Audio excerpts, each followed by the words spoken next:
as part of the community development, as part of looking forward next 3 to 5 years, the thing which will keep these youth attached to the center and let them grow with the center will be a key thing in terms of what is the service that the center is offering to the youth.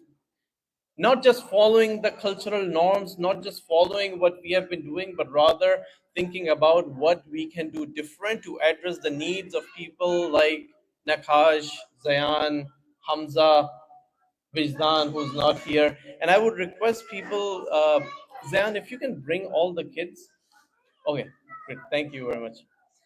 It is very important, and I would also request my brother Ashar to just move over there because you both always are very close together to the point that you cannot stop talking.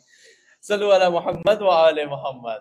Allahumma salli ala Muhammad wa ali Muhammad. But then something interesting happened. And that's why I believe this lecture should be listened by the adults as much as the children. Because this lecture will lay out something which is very dangerous, which we all should be watchful of. Because what Maulana has said and what is mentioned in the Quran, that shaitan is the biggest enemy. And shaitan will not leave any opportunity from deceiving us or distracting us from the straight path. That's his promise, because shaitan said once, Brother Ijlal might remember, that we did a majlis on the topic of Sirat al-Mustaqim. And shaitan said that he will sit on Sirat al-Mustaqim. He doesn't have any other purpose. He just wants to sit on the Sirat al-Mustaqim and make sure that people who are on the Sirat al-Mustaqim, the shaitan distracts them. Everyone else is already distracted. This is the purpose of shaitan, and shaitan will not let us alone in that endeavor.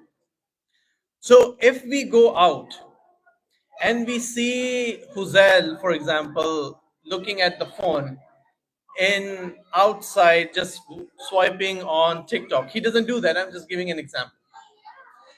And we don't do anything about that. We as community, as elders, as parents, we ignore that behavior and we move forward.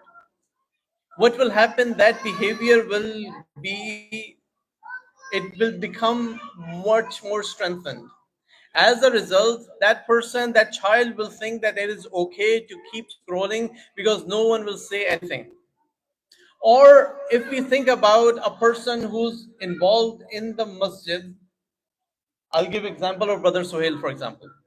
Brother Sohail spends the entire day in the center and he volunteers his time. Everyone else, including me, we don't spend that much time. But the problem is that we are not attaching ourselves to the center as we should be, because the sawab of attaching to the Imam Barga and do khidmat of the Imam Barga is beyond imagination. So one of the examples that Maulana gave about that person who gave this blank check, I'll mention one other example that I recently came across about this person who had a dream. He was an alim. He had a dream that he had died and he's standing in a line on the day of judgment, and in that line there are a lot of people, and in front of them there's some checking happening.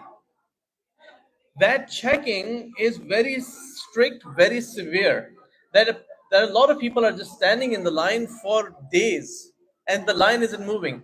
So this person asks, which line is that? Because he saw there is another line that people come and go straight through the line. Someone sees their book and says, okay, you can go. He said, who's standing in front of this line while the other line is not being stopped at all?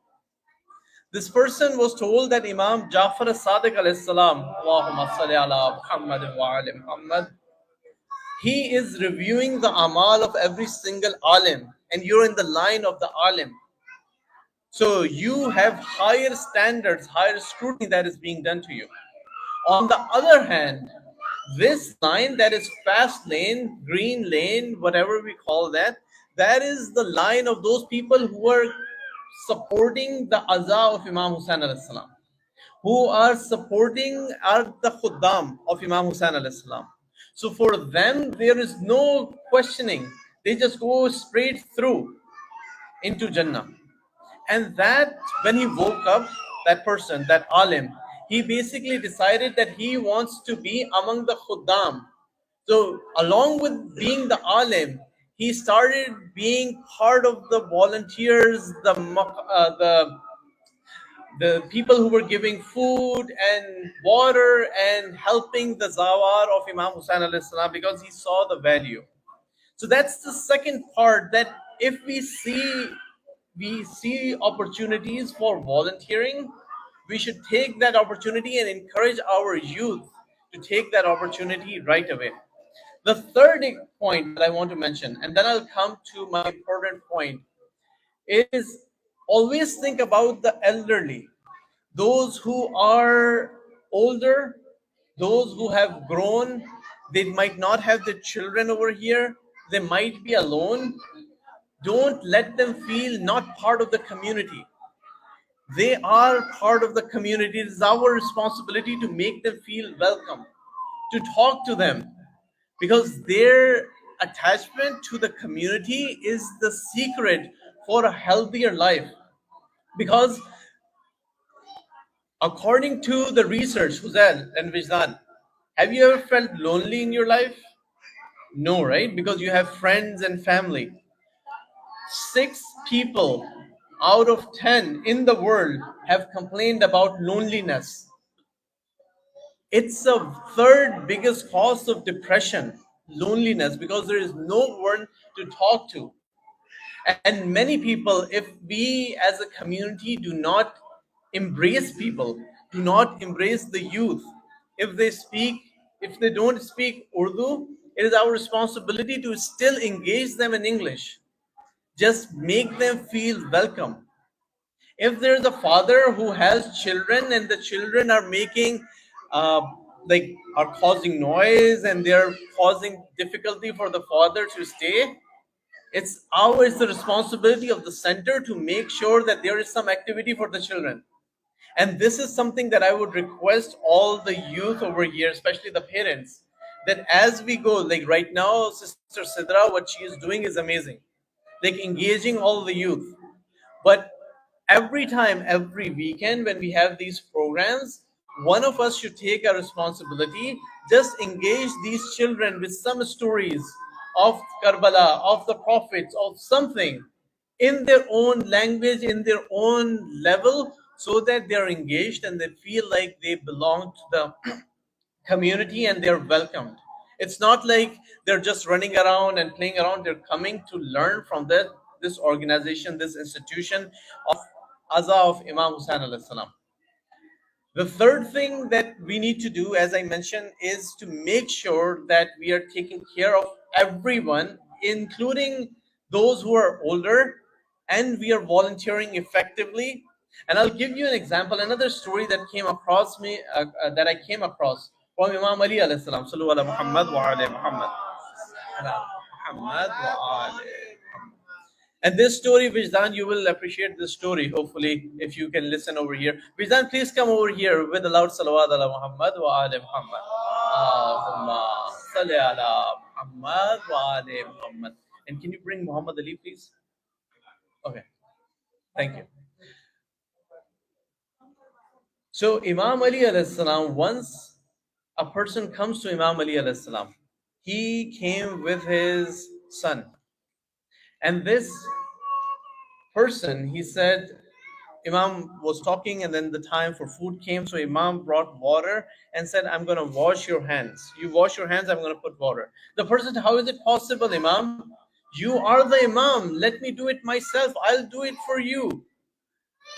Imam said, no, you are my guest and I want to share the sawab of doing this. The person did not agree, but the Imam said, I am ordering you as the Imam, that I want to do this for you.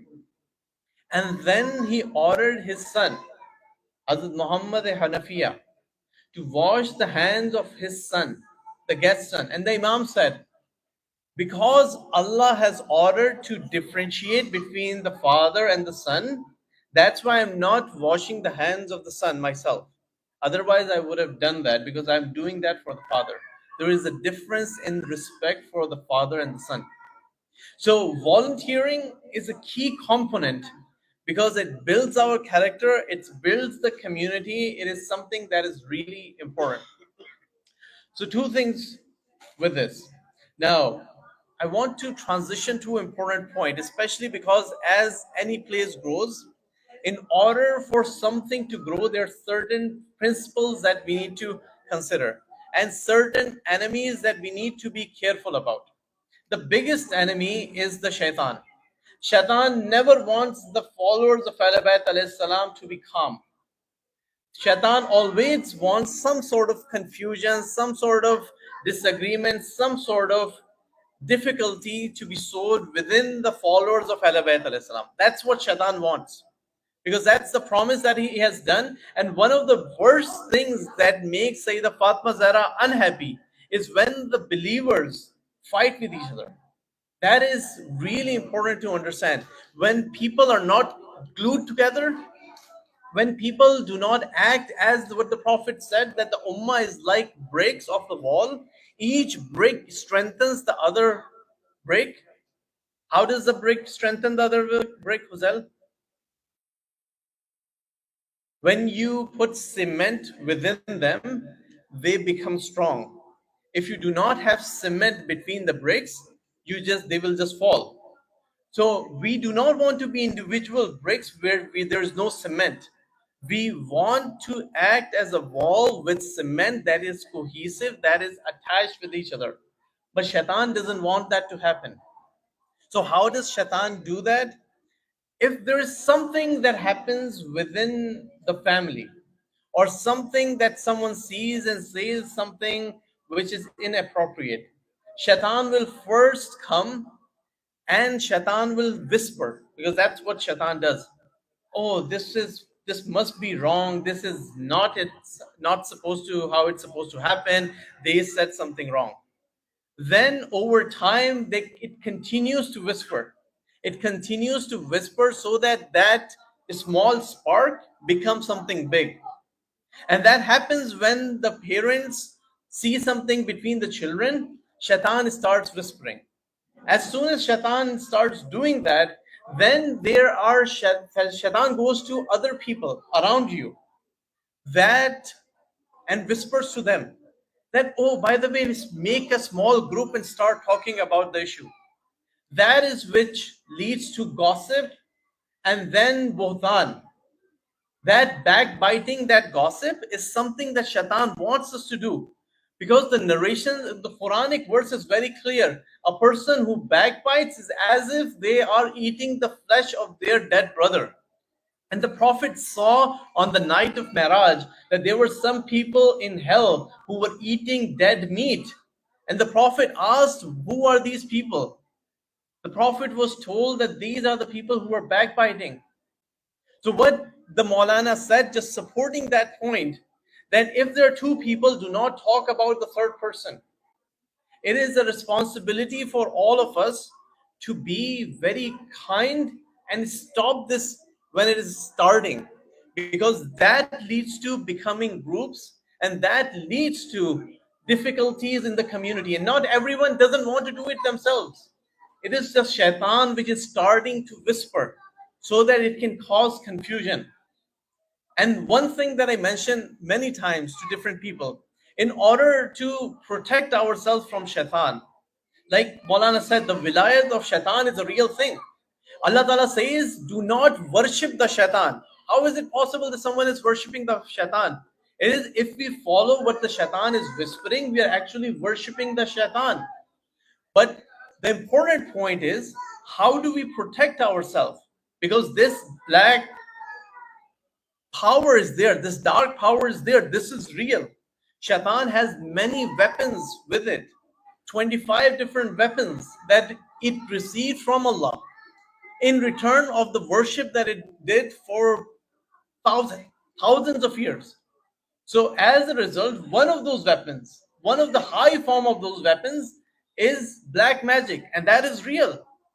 There are shayateen, and I give this example oftentimes that, like when it is really cold outside, if we do not wear the jacket and we get out and get pneumonia, who's responsible? We are responsible, right?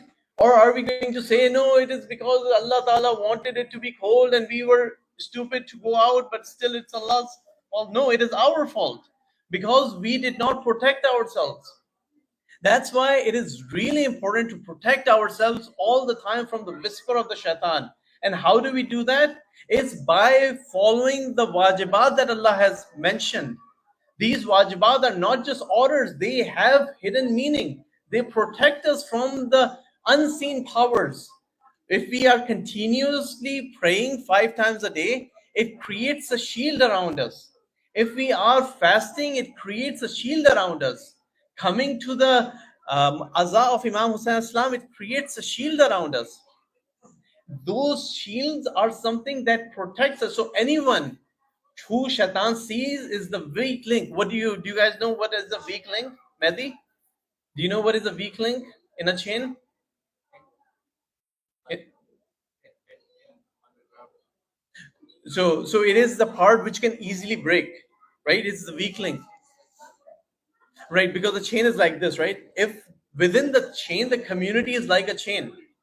If there is a weak link where they are, for God forbid, not praying, God forbid, they're doing things which are not allowed, not permissible, they become the weak link. And that weak link causes destruction in the community. So it is really important for us to make sure that we are not part of the weak link. But at the same time, if we see something bad happening, the Prophet said, talk to people in the most ahsan way. So I'm not saying that do not say anything, because Imam Hussain alayhi salam said, I am going out for Amr bil Maruf and Nahi anil Munkar, to enjoin the good and forbid the evil. That was the purpose of Imam Hussain alayhi salam.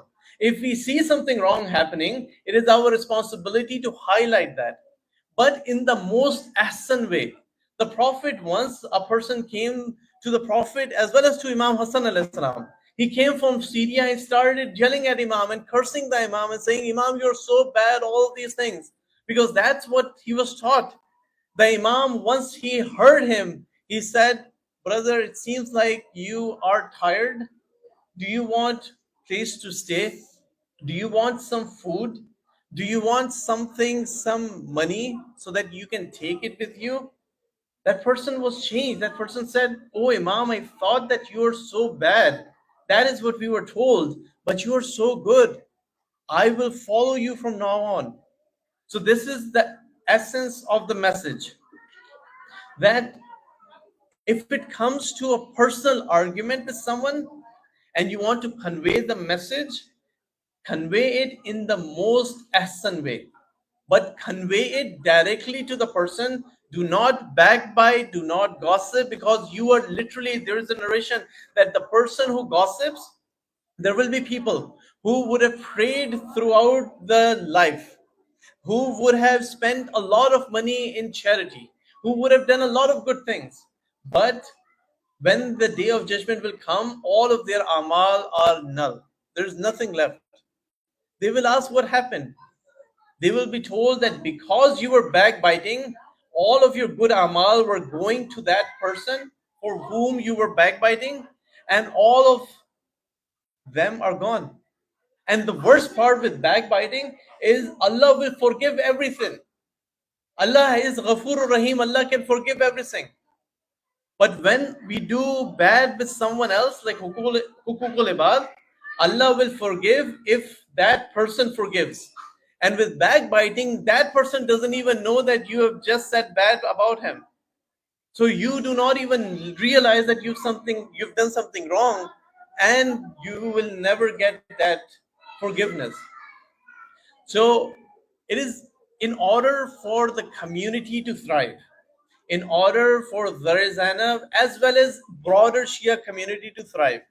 It is our responsibility that if we come across someone who is impolite, who is doing something wrong, talk to them directly in the most polite manner, that Allah will solve the problem. Because Allah says that it is because of His mercy that, O Prophet, you are easy in, you have the best of akhlaq and you were polite in your conversation.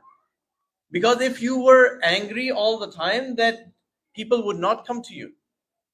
So always remember this, that to convey the message, because it's our responsibility to do Amr bil Maruf, Nahi anil Munkar, but talk directly. And the second point I would say is, when the time comes on the religion of Allah, when the time comes that someone is raising bad things or highlighting bad things about the Ahl Bayt alayhi salam, against the fundamentals of the religion, that is when it is obligatory upon us to be stern and firm. Because Imam Hussain al-Islam stood firm when Yazid was changing the religion. If Yazid kept on saying bad things about Imam Hussain al-Islam, how long they said that for Imam Ali alayhi salam? Many years. Muawiyah kept on saying that for many years. But Imam Ali alayhi salam did not explicitly say that, except for standing up in Siffin. So it is, when it comes to the religion of Allah, we have to be stern. When it comes to personal grievances, we need to be polite and talk directly and make sure that we grow the community together, which means that we take care of the kids, we do effort for the kids, we volunteer together, not just let it be on one person, and we collectively think about the elders as well, so they're part of the community. And we hope and I pray that with this, there will be growth in any society, any community,